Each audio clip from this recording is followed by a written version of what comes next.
This is Voices for Climate, the podcast where activists, scientists, innovators, and everyday people speak up for the planet. If you're looking for honest conversations, bold ideas, and real climate solutions, you're in the right place. My name is Arnav, and today we're joined by Emily Mallen. Emily supports SEI's K-12 educational programming. She has a degree in environmental and agricultural education from the University of California, Davis, which gave her a strong foundation in educational theory, environmental science, and agricultural practices. Now, as an environmental educator, she has advanced environmental literacy in several settings, from governmental agencies to nonprofits, riparian forests, and schoolyards, which has allowed her to understand how different entities can champion the environment and communities. Emily, it's great to have you here. Yeah, thanks for having me. Super excited to be here. Yeah, to start off, can you maybe share kind of what first sparked your passion for environmental education and connecting that with nature? Yeah, I would love to. I was really fortunate when I was younger to attend a Girl Scout day camp pretty close to where I lived. And me and my sisters and my mom would go every summer and spend a week outside and go hiking and swimming. And one of the main activities was going on these nature hikes. And one of the leaders was just so amazing. She would hike us through the forest and tell us all about the plants and which ones are edible and which plants were used by the indigenous people, the Coast Miwok, and what they just were used for in daily life. And that just really fascinated me and got me really excited about plants and the environment and just different ways that we connect with it. And that really just stuck with me. And when I was a little bit older, I was able to be a counselor and shared everything that I had learned and have just always carried that experience with me throughout my career. Yeah, that's really nice to hear. And so can you now tell us kind of what is SEI and what is your role? What do you do on a day-to-day basis? Yeah, SEI is a environmental nonprofit based in the Bay Area, but we really work across the country to build sustainability leaders. And we do that from K-12 education, which is the side that I work in. But we also work with colleges to advance sustainability projects. We also do workforce development to get folks involved in green careers that might not necessarily have those experiences beforehand. Hmm. And so what kind of brought you, from this young age, you'd mentioned your Girl Scouts kind of club. What brought you from that to education specifically? That's a great question. Um, as I went through my educational career as well, I was able to be exposed to environmental education. So, as a fifth grader, I went to outdoor ed with my whole fifth grade class. We spent a week out at Walker Creek Ranch in Marin County, and we learned everything about the plants and the animals and composting and food waste. And that really stuck with me. And when I was in high school, I was actually able to go back and volunteer and worked with the naturalists there and really saw that this is a career that you can have. And so when I went to Davis, I kind of struggled a little bit with what do I want to do? What do I want to study? And eventually found the environmental and agricultural education degree and was just hooked from that moment. Realized that I could spend my days outside talking with folks about the environment and really getting people excited about that was just an aha moment. And so after I graduated, I started working in outdoor schools and eventually found my way to SEI in a more leadership role, helping teachers get their students outside, get students involved in the garden, and have those skills to be able to do that themselves. Yeah, that makes sense. And so, you mentioned kind of you're on the like the more leadership side. So that means you work with teachers, right? More so than students. Yeah, right now I'm working more with teachers and helping them have the curriculum, have the resources to be able to do that on their own, to make it so that students in their day-to-day education on school campus, that they get those experiences. They don't have to leave to go on a field trip. They don't need to go on an overnight trip. They get that as a part of their everyday school experience. I see. And so can you elaborate more on kind of what does this everyday experience look like? Is it a separate class that they're taught? Is it integrated into the curriculum? How does it work for students? Yeah, one example right now, we're working with teachers in San Francisco Unified School District in elementary schools. We're working with teachers to get them involved in their school gardens. So schools oftentimes, sometimes have a school garden on campus, and oftentimes it gets underused if there's not a full-time person who's maintaining the space, teaching classes. And so sometimes they get underutilized. The cobwebs come in, so to say. And so we're helping teachers by giving them curriculum. So we have full curriculum library, standards aligned, which makes it really easy for teachers to take it and run with it. So we're making sure that they have the curriculum that they can directly use with their students, and then so that they can go out for an hour, maybe once a week, once every other week, and really take the students out and do that in a way that they would normally teach science in a classroom, but just taking it outside and using the garden really as a living lab. I see. Yeah. And so, you mentioned kind of how it's like K to 12. And so obviously, you have 5 years olds, but then you also have like 16, 17 year olds. So how in your work kind of do you balance like the education in terms of like little kids, but also for kind of older students? Yeah, that's a great question. Oftentimes, in our programs with our younger students, we're focusing on building that foundation. So building that foundational experience and foundational science concepts like food webs, or how the different parts of a plant work, or how plants or animals are adapted to their environment. And as we go up with our students as they age, really try to build in that complexity. And so when we are creating programs for high schoolers, a lot of the time we still build in a little bit of that foundational knowledge to make sure that everybody is on the same page and has the Right. information they need. But oftentimes we go a little bit more into that leadership aspect. So building that foundation, that knowledge, and then giving students the tools to build a community action project. So they might make a podcast about climate. They might create a campaign and a poster campaign. They might write a letter to their elected officials about an environmental issue in their community. We try to scaffold and really make it so that students, as they get older and as they're able to be more involved in those civic engagement pieces, that they are making a difference in their community and feel like they are taking action because they are. Yeah, that makes sense. And so, I know you kind of mentioned how you mostly work with teachers now, but are there any kind of success stories, like moments of happiness, throughout kind of your journey doing this work that you recall? Yeah, one of the projects I'm working on now is a student challenge. So similarly to what I just mentioned with some of our older students, we create a 3-part challenge. In the spring, we just did an Earth Day challenge, so it's all about environmental concepts and air quality and water quality. But this fall, we're doing one that's all based on energy, and energy use and energy conservation. So what's really fun about those is we create this curriculum, we pass it off to teachers, teachers implement it with their high school or middle school students. Um, it culminates in a final project where the students build a campaign. The campaign could be a podcast, it could be posters, it could be writing to their elected officials. Mhm. And then they actually send those campaigns to us to judge, and we award prizes. So it's been really fun to serve as a judge for those and see all of the amazing projects that students come up with.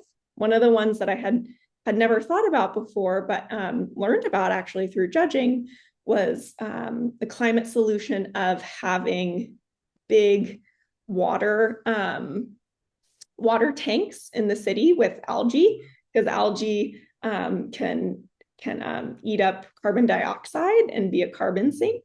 And so they designed this project where they proposed that the city of Los Angeles put in these tanks for carbon sequestration, excuse me, and sent it to the city. So it was really cool to see these projects where students go really deep and really think about climate solutions and then propose that to the people that have a little bit more power in enacting those solutions. So it's, yeah, that has been a really big highlight so far, is seeing all the really awesome projects that students come up with.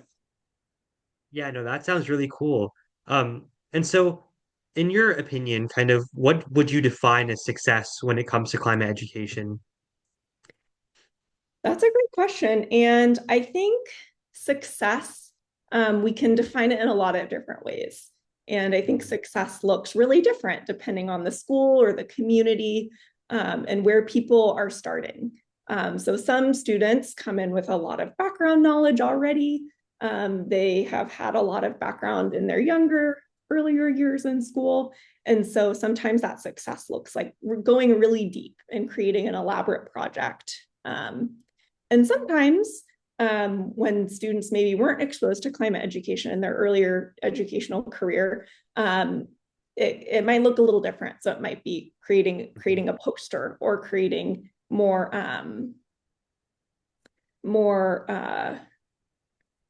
what's the word I'm looking for? Creating something that's just a little bit different. So I think it really Mhm. depends on where folks are starting. But I think successful climate education includes students really thinking critically about the content and then following their interests and creating something that's important to them. Yeah, that makes sense. And I want to dive a little deeper into the point you mentioned about communities. So, I'm sure you've kind of approached climate education in various different communities, not just based on experience, but also, maybe like climate deniers and people who are a little unsure about what they think about climate change. So, how do you kind of reconcile that and approach climate change to those types of communities? Yeah, there's a lot of misinformation and misunderstanding out there. And so I appreciate that you asked this question. I think it's a big one.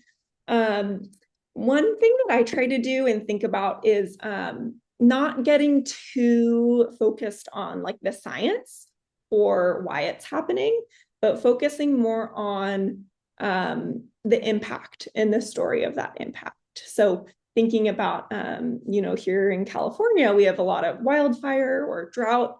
And so I like to think about and frame the impact of that is, wildfire and wildfire smoke and the impact to air quality is a huge impact on a lot of us. It affects our daily lives certain times of the year, and we know that's bad. No matter how you come at the cause of that, while you might think of it, oh, it's just a human lit that fire and now we're dealing with it, or we could think about it, the cause being climate change, but no matter what, it's still impacting people. And Right. no matter how that event started, the solution is going to be the same, right? Is wanting to make sure that we're, clearing forests so there's not as much fire fuel. And so thinking about the direct impact that we're having, and then finding a solution to that impact, as opposed to getting into the background of climate change or why that's happening, and really just focusing on the impact to people. Yeah, that makes sense. That sounds like a really powerful approach to, kind of think about engaging with climate change in those types of communities. So I want to shift the focus a little, kind of continue talking about kind of like barriers to kind of climate education. So given kind of, the current state of like the government with kind of funding cuts to education and things like that, do you feel like those pose threats to the work that SEI is doing? That's a great question. I think yes and no. I think there are some impacts. We've seen some direct cuts to some of the funding that we get. We've seen cuts to Mhm. some of the funding that our partners get. But there's still an overwhelming desire to do this work. And there's an overwhelming desire to pivot to still be able to do the work, which I think is amazing. It creates a challenge for us, but within the challenge is an opportunity to really meet the needs of people. And climate change isn't going away. It's still affecting Yeah. all of us. And I think we see more and more people stepping up to take on more of the work than they did before. So it's definitely affecting us, but I think there's still the need and the desire and the want from the communities that we work with to keep doing this work together, which is really great to see. Yeah, no, I'm glad to hear that, that people still want this work to be done. And so I want to ask you kind of about the education part again. Um, have you ever seen like reasons for why maybe teachers were reluctant to implement the curriculum into their classes? Like, how does it work right now? Is it mandated? Is it kind of like up to the teachers if they want to implement it? How does it work? Yeah, that's a great question. Right now teachers aren't, mandated to teach environmental or climate topics, especially at the K-5 level. Um, Hmm. there's in high school levels, you have, AP environmental science classes and other places where it's a little bit more structured. Um, and I think what we see from teachers overwhelmingly is that they find it's important, and they want to talk about climate and they want to talk about environmental science. And the barriers come in when we think about the resources that are available. So that's maybe with curriculum that they have access to, but also the time that it takes to learn a new curriculum, learn a new topic. And that's one of the main barriers is sometimes teachers not feeling that they have the resources or the confidence to talk about climate. And so that's a big part of what we're doing is trying to make them have the confidence, help them feel more comfortable talking about the topics, and have resources that they can use in their classroom as well. Yeah, that's great to hear. And so I guess, besides sort of the curriculum aspects, if you, let's say, were able to redesign the way that climate change was taught in schools, is there anything that you would do to like add to that or change to it or remove like some existing practices that we have? Yeah, that's a great question. I mean, yeah, I'm definitely biased. I think everyone should get climate education and environmental education on Mhm. all different levels. I think kind of to my what we were talking about in the last question was, I think really just making sure that teachers feel prepared to talk about it in the same way that they're prepared to teach an English class or to talk about social studies, really making sure that in teacher credentialing programs, that they have the background in it so that they feel confident in it as well. And then just some more smaller logistical pieces. I would love for every school to have, a school garden or a schoolyard forest so that teachers can really, there's only so much you can do in a classroom before, Mhm. going outside. It can make such a big difference. So that's another piece I would throw in there too. Hmm. Yeah, that's nice. I like the, school gardens part especially. I think that would be really cool if like a lot of schools start adding those things. But is there anything like, in terms of like school administrations, for instance, that you would like want school administrations or school boards to do when it comes to supporting teachers better? That's a great question. Um, I think just a mindset change that it really is important and that we need to be Hmm. prioritizing this. I think there's a lot of folks that do, and there's a lot of individual champions in a school district and a school board that find it is important and really championing it, but it's really hard to get everybody on board. So just finding that like mental shift that this is important, it's crucial that we talk about these things, and there are ways to weave it into things that you're already doing in the classroom, writing, climate essays on climate or poetry on climate. There's ways to weave it into the things that we're already doing. And so just finding that mental shift to make it a priority. Hmm. And in your experience, kind of what are like the demographics of schools that are like more willing to kind of have these things like climate education and whatnot? Is there any like trends you've noticed or things like that? That's a great question. And, it just makes me think about our challenges that we implement. And in the past, we've gotten funding from air quality management districts, and we've gotten funding from solar companies, and we've gotten funding from like gas companies to do these challenges. And Mhm. so we outreach to a whole region, And we really see a wide range of schools that are interested in participating. So I Mhm. can't say I have, the demographic information on the top of my tongue, but Yeah. I think there's a broad range of teachers in a broad range of areas that are interested in bringing these topics into their classrooms. Well, that's good to hear that, there's widespread support for these initiatives. So yeah, that's good. Um, I guess, I guess kind of the last or one of the last questions I have for you then is what role do you see youth playing in advancing climate literacy in action? Like for youth that are kind of interested in the movement but don't know how to start, what advice would you give to them? Yeah, that's a great question. And overall, I would say that, anybody that wants to be involved can and should be involved. And there's a resource that I really love. It's the climate Venn diagram, and it's by Dr. I think it's Anaya Johnson. And it's a three-part Venn diagram. And part of that is what is the work that needs to be done? So what's a climate issue that you want to solve? And then Mhm. another part of it is what are you good at?